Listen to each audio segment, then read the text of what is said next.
केंद्र शासनाने सुरू केलेल्या एक पेड़ माँ के नाम या उपक्रमात राज्यातील शालेय शिक्षण विभागाला सहभागी करून घेण्यात आले। 2026-27 या वर्षासाठी राज्यात 53 लाख झाडं लावण्याचं उद्दिष्ट केंद्र सरकारच्या शिक्षण मंत्रालयाने दिले। त्यानुसार राज्यातील प्रत्येक शाळेने किमान 50 झाडं लावणं बंधनकारक केले। माध्यमिक आणि उच्च माध्यमिक शिक्षण संचालक डॉक्टर महेश पालकर यांनी प्रत्येक जिल्ह्यातील शिक्षणाधिकाऱ्यांना याबाबतचे आदेश दिले असून या मोहिमेवर देखरेख ठेवण्यासाठी आणि वृक्षारोपणाची माहिती संकलित करण्यासाठी विशेष पोर्टल बनवण्यात आले। 15 जूनपासून नवं शैक्षणिक वर्ष सुरू होताच विद्यार्थ्यांना शिक्षणासोबतच वृक्षारोपणाची जबाबदारी दिली जाणार आहे।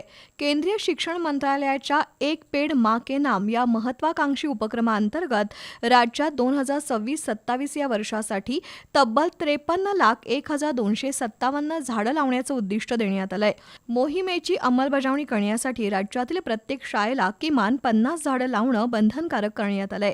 याबाबतचा आदेश माध्यमिक आणि उच्च माध्यमिक शिक्षण संचालक डॉक्टर महेश पालकर यांनी सर्व शिक्षणाधिकाऱ्यांना दिलाय। राष्ट्रीय शिक्षण धोरणानुसार 5 जून ते 30 सप्टेंबर 2026 या कालावधीत ही वृक्षारोपण मोहीम शाळांमधील इको क्लबच्या माध्यमातून राबवली जाईल। केवळ झाडं लावणं नव्हे तर लावलेल्या रोपांचं संवर्धन, त्यांची देखभाल आणि नियमित निरीक्षण करणं ही देखील विद्यार्थ्यांची जबाबदारी असणार आहे।